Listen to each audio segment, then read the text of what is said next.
तो सबसे पहले क्वेश्चंस की अपन बात करते हैं। देखो अगर अपन इस क्वेश्चन को देखें तो इस क्वेश्चन में लिखा हुआ है 8/पाई 0 से π/2 cos x की पावर 2023 sin x की पावर 2023 प्लस cos x की पावर 2023 dx। अगर इस क्वेश्चन को अपन को सॉल्व करना है तो लिमिट 0 से π/2 है। डिफाइनाइट इंटीग्रेशन में सबसे पहले जो हमारे दिमाग में बात आती है, अगर वहाँ पे -a से a ना हो या फिर signum function, greatest integer function, defined function, modulus function, इनके अलावा अगर कोई भी बात हो तो सबसे पहले अपने दिमाग में एक बात आती है, वो है किंग्स प्रॉपर्टी की। तो सबसे पहला जो अपन यूज़ करेंगे वो यूज़ करेंगे किंग्स प्रॉपर्टी। क्या कहता है किंग्स प्रॉपर्टी? किंग्स प्रॉपर्टी कहता है कि जो भी क्वेश्चन है उसके अंदर x की जगह a से b f(x) dx अगर कोई फंक्शन है तो उसके अंदर x की जगह अपन क्या यूज़ कर देंगे, a + b - x। तो यहाँ चूंकि a की जगह 0 है, b की जगह π/2 है, तो अपन x की जगह क्या रख देंगे, 0 + π/2 - x। मतलब x की जगह क्या रखेंगे, π/2 - x। इसको अप्लाई करके देखते हैं क्या होता है। अगर मैं इसको अप्लाई करूं तो हमें ये पता है कि cos π/2 - x,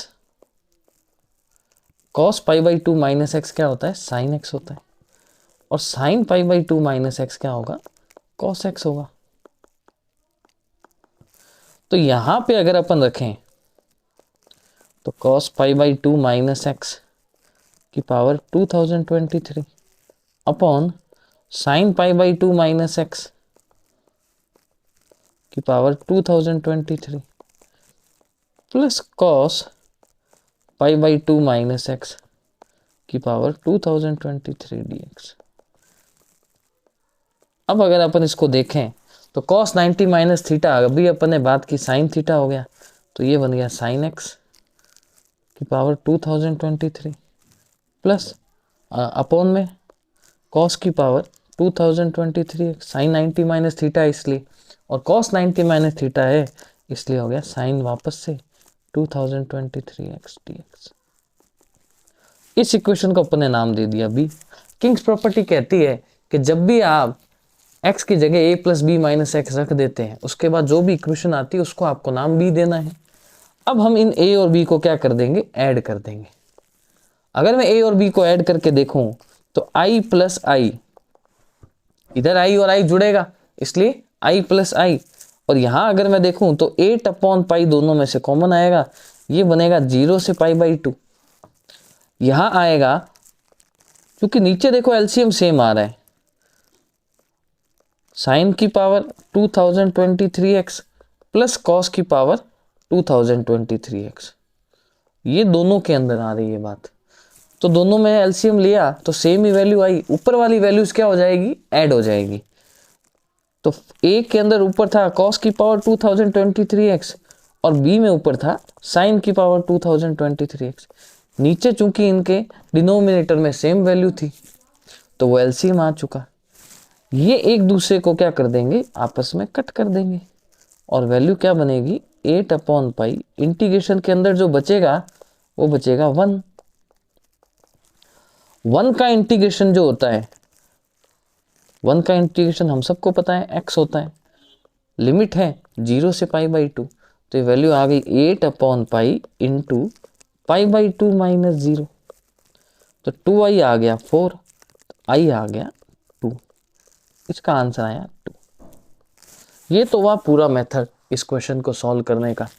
अब कुछ ऐसी तरीका जिससे हम इस क्वेश्चन को 1 सेकंड में सॉल्व कर सकते हैं। क्या, इसका एक इम्पोर्टेंट बात, इम्पोर्टेंट रिजल्ट, आप कभी भी इस चीज़ को लगा सकते हैं। शर्त क्या है वो बता देता हूँ। पहला, अगर इंटीग्रेशन में 0 से π/2 हो, cos की power nx dx upon sin की पावर nx dx, n कुछ भी हो सकता है, n पॉजिटिव में कुछ भी पावर हो सकती है। इसी में सेकंड, यही वैल्यू अगर sin की पावर में है, sin की कोई भी पावर ऊपर लिखी हो, वही पावर नीचे sin की प्लस cos की लिखी हो, या फिर 0 से π/2 1/1 प्लस 10 की पावर nx लिखी हो। ध्यान रखना, अगर 10 की पावर भी कोई भी पावर पॉजिटिव लिखी हो, पर लिमिट क्या होनी चाहिए, 0 से π/2। नेक्स्ट 0 से π/2 dx/1 प्लस कॉट की पावर nx लिखी हो। इनमें से कोई भी डिजाइन आपको दिखे, या फिर sec की power nx dx upon sec की पावर nx प्लस cosec की पावर nx, इनमें से कोई भी डिजाइन दी हो, इनका आंसर हमेशा π/4 आता है। मतलब ये डायरेक्ट आंसर देता है। साइन की चाहे कोई पावर हो, कॉस की चाहे कोई पावर हो, अगर इनमें से कोई भी डिजाइन आपको दिखे, एन चाहे कुछ भी हो, लिमिट 0 से π/2 होनी चाहिए, और इनमें से कोई भी फॉर्मेट आपको दिखेगा, तो उसका डायरेक्ट आंसर क्या आएगा, π/4। अब देखो ये क्वेश्चन 1 सेकंड में सॉल्व हो गया। कैसे सर? देखो, क्या यहाँ ये डिजाइन नहीं है, ये वैल्यू किसकी जगह आ गई, एन की जगह। तो क्या डिजाइन बन रही है, कॉस की पावर nx अपॉन साइन की पावर nx प्लस कॉस की पावर nx।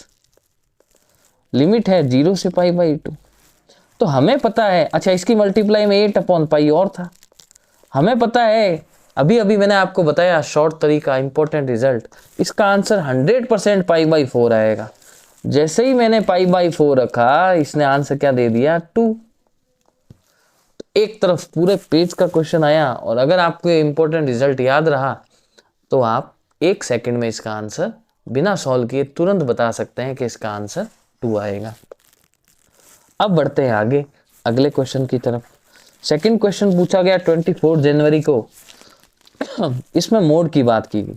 जब भी क्वेश्चन में मोड की बात आएगी तो हम यूज करेंगे प्रॉपर्टी 3। प्रॉपर्टी 3 का मतलब क्या हो गया, ब्रेक द लिमिट। किसकी बात करेंगे, ब्रेक द लिमिट। हमें लिमिट ब्रेक करनी है। सर ब्रेक कब होगी, लिमिट हमेशा मोड के अंदर वहां पे ब्रेक होती है जहां पे वो वैल्यू नेगेटिव साइड में चली जाती है।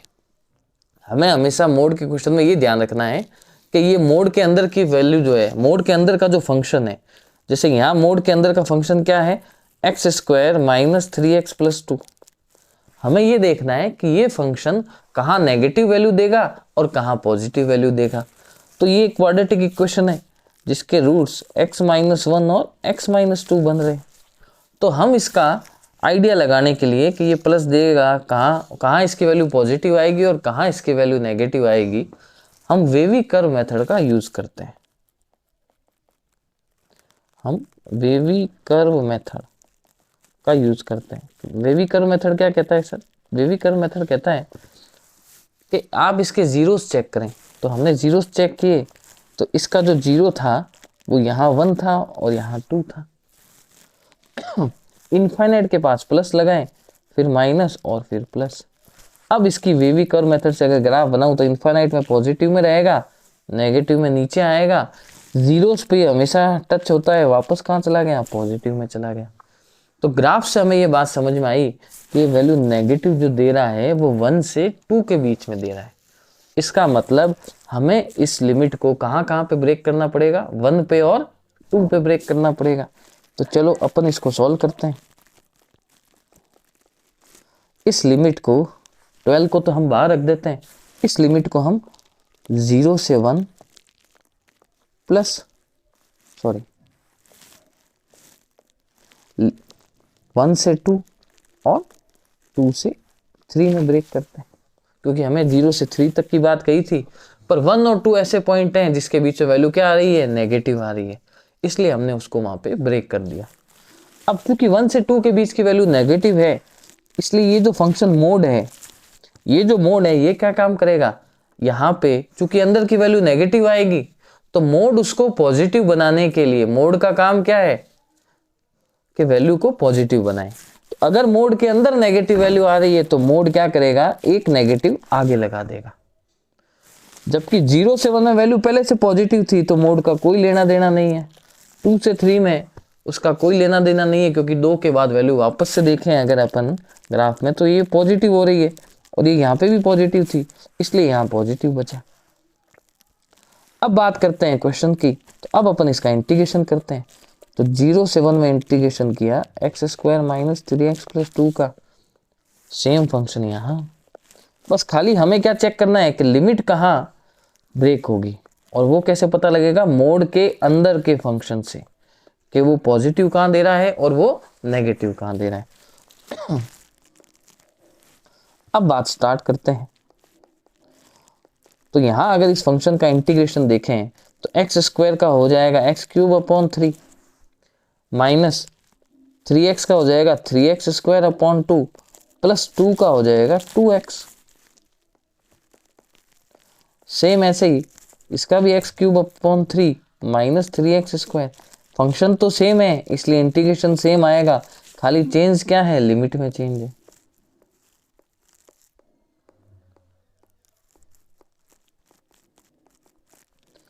अब हम क्या रखेंगे, इसकी अपर लिमिट और लोअर लिमिट रखते हैं। तो अगर अपर लिमिट रखें तो 1 वाले में अपर लिमिट रखेंगे तो आएगा 1/3 minus 3/2 plus 2 minus lower limit सारी की सारी 0 हो जाएगी, यहाँ माइनस पहले से है। अपर लिमिट रखते हैं तो अपर लिमिट क्या रखेंगे 8/3 माइनस यहाँ रखेंगे तो आएगा 6 प्लस 4 माइनस यहाँ लोअर लिमिट किसकी आएगी 1 की आएगी, तो 1 को रखते हैं तो आएगा 1 क्यूब अपॉन 3 मतलब 1/3 माइनस 3/2 प्लस 2। इसकी भी बात खत्म हो गई। अब लास्ट वाले पे चलते हैं 2 से 3 लिमिट पे। तो यहाँ अपर लिमिट रखते हैं तो 3 रखेंगे तो आएगा 9 माइनस 27/2 प्लस 6, ये अपर लिमिट आई। माइनस जब लोअर लिमिट रखेंगे 2 तो वैल्यू आएगी 8/3 माइनस 6 प्लस 4, सेम वैल्यू। अब जब अपन इसको सॉल्व करेंगे, कैलकुलेशन करेंगे, तो इसका आंसर आएगा 22। ये मेरा क्या आएगा आंसर। आई होप आपको ये सारी बात समझ में आई होगी, दोनों क्वेश्चन। इससे आगे के क्वेश्चन हम नेक्स्ट वीडियो में बनाएंगे। Thanks for watching.